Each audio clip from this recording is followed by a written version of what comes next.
자, 앞서 리포트에서 보신 것처럼 이 코로나 방역의 상징이었죠. 이 마스크 착용이 내일부터 병원을 제외한 대부분의 지역에서 착용 의무가 해제가 됩니다. 관련 소식과 함께 한 주간의 이슈 살펴보도록 하겠습니다. 네, 장현주 변호사 계속해서 함께 하시고요. 허주연 변호사 새로 모셨습니다. 안녕하세요. 안녕하세요. 네. 자, 888일 만이네요. 의무가 해제되는 게. 어디서 마스크를 해제할 수 있는, 벗어도 되는 건지 좀 정리를 다시 한번 좀 해주시죠. 네, 2년 5개월 만에 대중교통과 마트 내에 있는 약국에서 이제는 마스크 쓰지 않으셔도 될 것 같습니다. 예. 대중교통 말씀드리면 구체적으로 버스와 지하철, 택시, 네. 또 비행기 안에서도 마스크 착용 여부 자율적으로 판단을 하셔도 좋을 것 같고요. 네.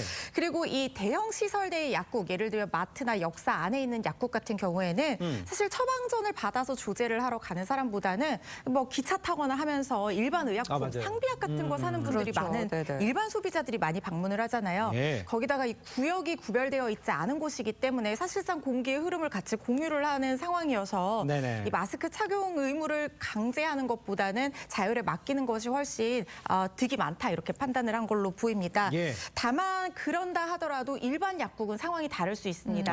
처방전 받아서 오시는 뭐 코로나19 의심 증상자나 고위험군 기저질환자 이런 분들이 많이 방문을 하기 때문에 네. 착용 의무 계속 유지된다는 사실도 기억을 해주셔야 되고요. 또 마찬가지로 병원이나 의료기관, 요양병원 같은 감염 취약시설에서도 이 바이러스 노출에 따른 위험이 더 클 수 있기 때문에 마스크 꼭 착용하셔야 된다는 점 기억하시기 바랍니다. 알겠습니다. 이 소식을 사실 환영하는 시민들도 있지만 좀 건강이 안 좋으신 분들이나 좀 걱정하시는 분들도 있거든요. 그럴 것 같아요. 네. 그렇습니다. 일단 착용 의무는 해제됐지만요. 당장 마스크 벗는 거 불안하거나 좀 어색하다 이런 반응들도 많이 있습니다. 네. 특히 고위험군이나 건강에 또 예민하신 분들 같은 경우에는 코로나뿐 아니라 오늘처럼 또 미세먼지가 안 좋은 날에는요. 또 네. 호흡기 건강 위해서 마스크 고집하는 분들도 많이 계십니다. 네. 또 이제 외모에 이제 관심이 많으신 이제 2030 젊은층 세대들은 예. 아무래도 그동안 마스크로 얼굴을 좀 가리고 다니다가 막상 벗는 것 조금 어색하다 이런 네, 반응까지도 그럴 수 있죠. 나오고 네. 있습니다. 정부도 이제 마스크 의무는 해제는 했지만 그래도 혼잡 시간대에 출근길 같은 데에는 우리 대중교통 안에서 마스크 쓰는 것도 권고하기도 하니까요. 예. 고위험군이라든지 또는 코로나 증상이 있는 경우에는 마스크를 반드시 좀 써주시는 것도 좋겠습니다. 그러니까 이게 자율적으로 한다는 게 그래도 상당히 좋아졌다 이렇게 이 얘기를 할 수 있을 것 네. 같아요.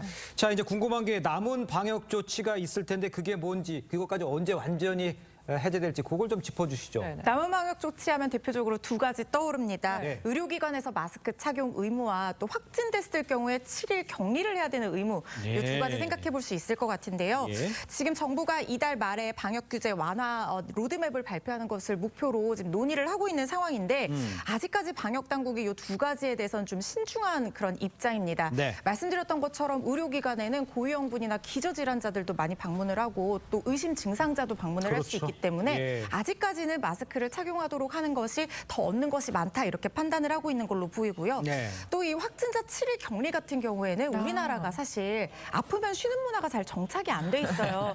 휴가 쓰려고 하면 눈치도 보이고 네, 해서 이걸 그냥 감기 증상이랑 비슷하다 해서 참고 계속 일하다 보면 직장 내에 또 재확산될 우려도 있기 때문에 그렇죠. 이걸 전면적으로 유지하기보다는 최소한 감염력이 높은 한 3일이나 4일 정도로 제한을 해서라도 좀 유지하고 이걸 정부 입장에 좀 강력하게 어떤 그 격리 조치를 시행할 수 있도록 기반을 마련을 유지를 하는 것이 좀 좋다는 그런 판단을 하고 있는 걸로 보입니다. 예. 그래서 요거는 제한적이나마 유지가 될 것 같고요. 4월 말이나 5월 초로 지금 세계보건기구 긴급위원 회의가 예정이 되어 있는데 예. 여기서 지금 국제적 공중보건 비상사태를 해제할 것인지가 논의가 될 전망이에요. 그래서 이런 국제 추세를 한번 살펴보고 우리나라도 위기 단계를 어떻게 좀 경보를 그 단계를 격하한다든가 예. 아니면 이 감염병 등급을 조정하는지에 대해서 좀 더 생각을 해볼 그런 예정입니다. 그렇군요. 네, 다음 이슈도 좀 살펴보죠. 예. 앞에서 저희 리포트로 좀 전해드렸는데 다시 한번 상황을 좀 점검해 보겠습니다. 대부분 지금 산불들이 좀 불길이 잘 잡힌 것 같은데 지금 이렇게 산불이 저희 앞서 리포트에서 보면 좀 굉장히 많아요. 근데 좀 원인이 뭐가 있을까요? 예.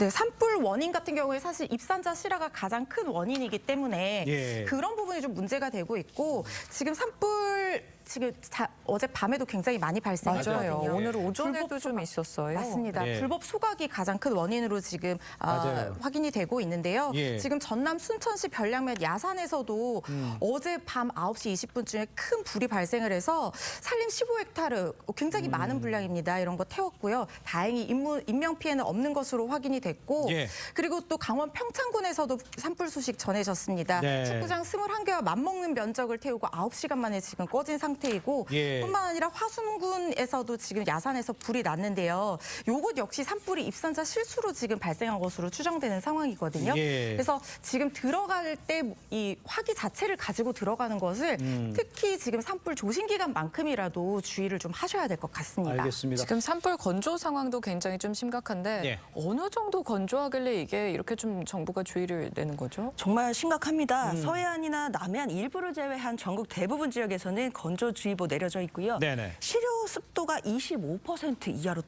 떨어진 지역이 많다고 합니다. 예. 서울 동부나 경기 성남 구리는 건조 경보까지도 발효가 된 상태이기 때문에 네네. 그러니까 대기가 정말 건조한 거죠. 작은 불씨에도 또 그리고 바람에도 저렇게 산불로 이어질 수 있기 때문에요. 각별한 조심이 필요하겠습니다. 알겠습니다.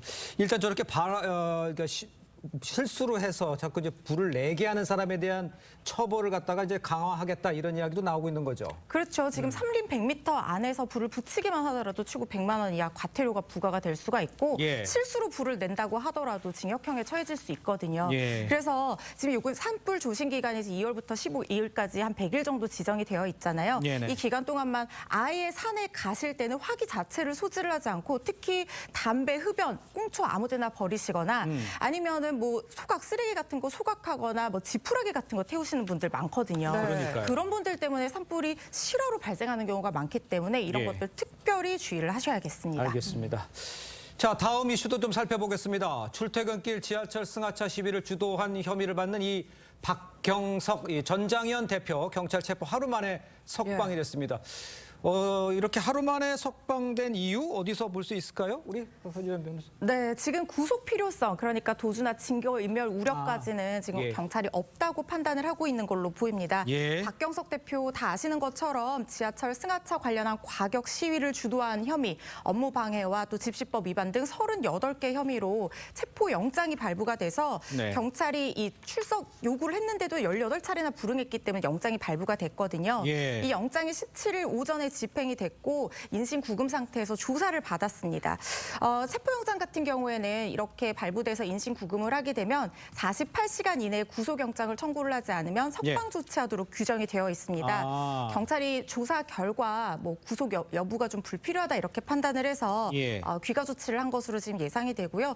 불구속 상태에서 일단 추가 조사를 이어갈 계획인데 만약에 더 과격한 시위를 다시 한번 이어간다거나 하면 네네. 다시 인신 구속이 될 우려도 남아 있는 상황입니다. 알겠습니다. 이런 가운데 전장현에서는 오는 23일 지하철 탑승 시위를 재개한다고 예고를 했습니다.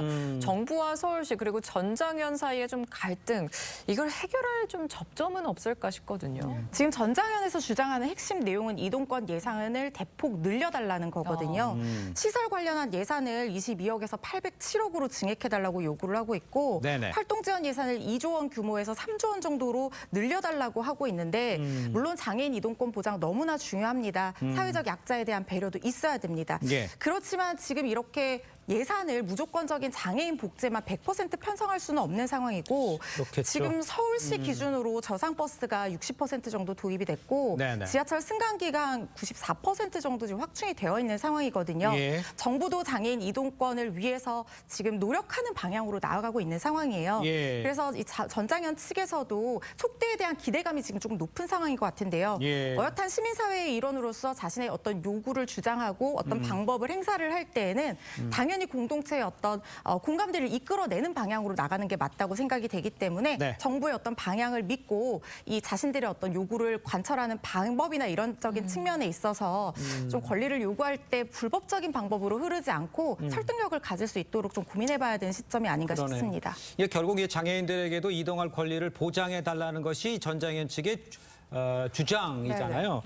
해외에서는 그 이 장애인 이동권 보장 뭐 좀 어떻게 많이 다릅니까? 어떻게 그래도 어떻습니까? 우리보다는 좀 상대적으로 잘 갖춰져 있는 나라들이 있기는 합니다. 아, 그래요? 미국 같은 경우에는 1990년에 이미 제정된 미국 장애인법에 의해서요. 네. 대중교통수단 접근성은 법으로 보장하고 있습니다. 예. 그래서 저상버스 도입 같은 것도 의무화되어 있고요. 네. 당연히 이런 법안 통과에 대해서도 격렬한 투쟁의 산물이다라고 보는 시각들도 많다는 점 또 말씀드려야 될 것 같고요. 예. 일본의 경우에도 대중이 이용하는 택시에도 휠체어 탑승 기능을 추가하는 또 그런 통합의 방식까지도 함께 병행하고 있는 모습들 보여주고 있고요. 네. 독일의 수도 베를린 같은 경우에는 2009년부터 모든 시내버스가 다 저상버스로 다 도입이 되었다라고 합니다. 예. 이만큼 선진국에서는 좀 더 장애인의 또 이동권을 보장하는 제도가 잘 갖춰져 있다는 것도 타산지석 삼아서 네. 우리도 또 이 부분에 대한 사회적 컨센서스를 이루는 게 중요하겠습니다. 알겠습니다. 자, 다음 이슈도 좀 살펴보도록 하겠습니다. 일하는 60세 이상 노인이 10년 새 2배로 늘었다 이런 통계 결과가 나와 있습니다. 그러니까 구체적으로 얼마나 많이 이제 노인들이 일하게 됐다는 거예요? 지금 고용률도 그렇고 취업자 수 자체도 그렇고 굉장히 늘었는데요. 네. 두드러지는 게 최근 10년 사이의 증가폭이 굉장히 크다는 겁니다. 네. 취업자 수가요 577만 명 넘어섰습니다. 이게 96년 통계 작성한 이래 이 2월 기준으로 가장 큰 규모거든요. 그리고 고용률도 42.8% 기록한 건데요. 99년 통계 작성 이래 2월 기준 가장 높은 규모입니다. 네.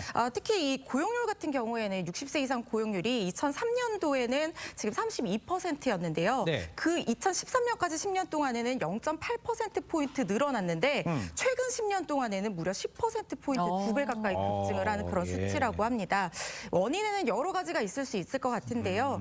일단 이 인구 자체가 늘었습니다. 그렇죠. 지금 베이비붐 세대가 고령화 세대로 진입한 그 시점이기 때문에 그러니까요. 취업할 수 있는 어떤 인구 자체가 늘었다는 점이 원인 중에 하나일 것 같고요. 예. 또 한 가지는 평균 수명 자체가 늘어나면서 노동력의 가동 연한 자체도 늘어난 걸로 보입니다. 맞아요. 그래서 이 60대 이상에도 계속해서 일하고 경제 활동을 하는 인구 자체가 늘어나고 있는 것으로 보입니다. 그렇습니다. 지금 원인을 조금 분석을 해주셨는데 청년층 일자리는 지금 2년 만에 가장 큰 폭으로 좀 감소를 했거든요. 그럼 고령층과 청년층 일자리 좀 너무 다른 것 같아서 좀 이유가 뭡니까 이건? 일단 청년층 특히 15세에서 29세 사이 청년층 취업자가 12만 5천 명 줄어서 지금 예. 4개월 연속 감소세를 보이고 있는데요. 예. 원인으로는 일단 경기 둔화와 경기 위축 때문에 청년층이 관심을 가질 만한 양질의 일자리, 제조업 같은 이런 네네. 일자리 자체가 줄어든 것으로 보이고요. 네. 또 코로나19도 원인 중에 하나로 지금 꼽힐 수 있을 것 같은데요. 배달 아르바이트 많이 했잖아요. 네네. 그런데 그 배달 아르바이트 자체가 지금 좀 줄어들었고 예. 또 요 연령대 사람들은 학업과 병행하는 경우가 많아서 예. 코로나19가 좀 종료가 되니까 학업에 복귀하는 사람들이 지금 많아져서 당연히 이 일을 하는 사람들이 좀 줄어드는 것 같고요. 예. 그리고 청년층 인구 자체도 상당히 감소를 했습니다.